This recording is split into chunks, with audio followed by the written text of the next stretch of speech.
Ce samedi se déroulaient les finales de Coupe des Landes jeunes au complexe André Darrigade de Dax. Le match de 15h opposait les U15 du Saint-Paul Sport Football face à ceux du Stade Montois. Une rencontre qui s'est déroulée sous une chaleur pesante. Les Montois qui entament le match au pied levé avec un but dès les premières minutes de la rencontre.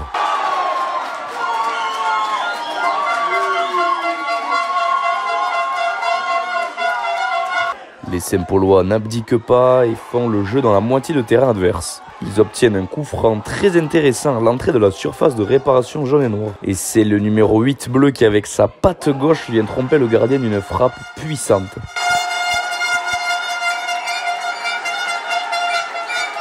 Déjà un partout, le match démarre très fort. C'est même avant la 10e minute de jeu que les jeunes de la préfecture landaise vont inscrire un nouveau but sur contre-attaque, portant le score à 2-1.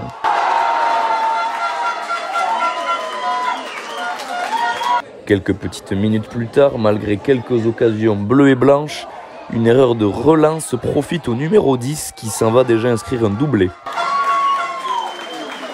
Dans la foulée, le SPS a l'occasion de recoller au score, mais l'attaquant perd son duel face au portier adverse. Les garçons de Florian Ducasse tentent de mettre le pied sur le ballon, mais ne parviennent pas à inquiéter les Montois, au contraire des jaunes et noirs qui vont même trouver le montant et se voir refuser un but pour un hors-jeu. Le SMF va obtenir un corner après un superbe arrêt du gardien Saint-Paulois qui, à la suite de son envolée, va commettre une erreur d'appréciation et ainsi permettre aux jaunes de faire le break juste avant la pause, 4-1. Au retour des vestiaires, les jeunes du club de la Mi-12 continuent de mettre la pression sur la cage adverse. Et à la suite d'un pressing payant, le numéro 10 inscrit son 3e but de l'après-midi pour porter le score à 5-1.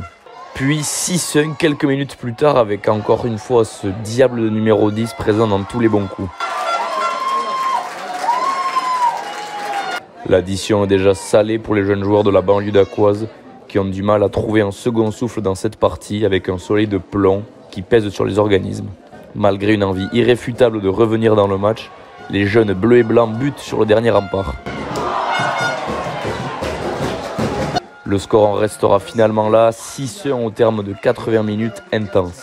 La note est lourde mais logique compte tenu de la domination exercée par les Montois sur le terrain. Les Saint-Paulois repartent tout de même avec les honneurs et traverseront le pont rempli de fierté d'avoir atteint ce stade de la coupe. Quant aux Montois, ce match vient récompenser une saison pleine et repartent avec des souvenirs plein les valises. Avec la photo souvenir, on peut applaudir le Stade Montois Football, donc vainqueur de l'édition 2022.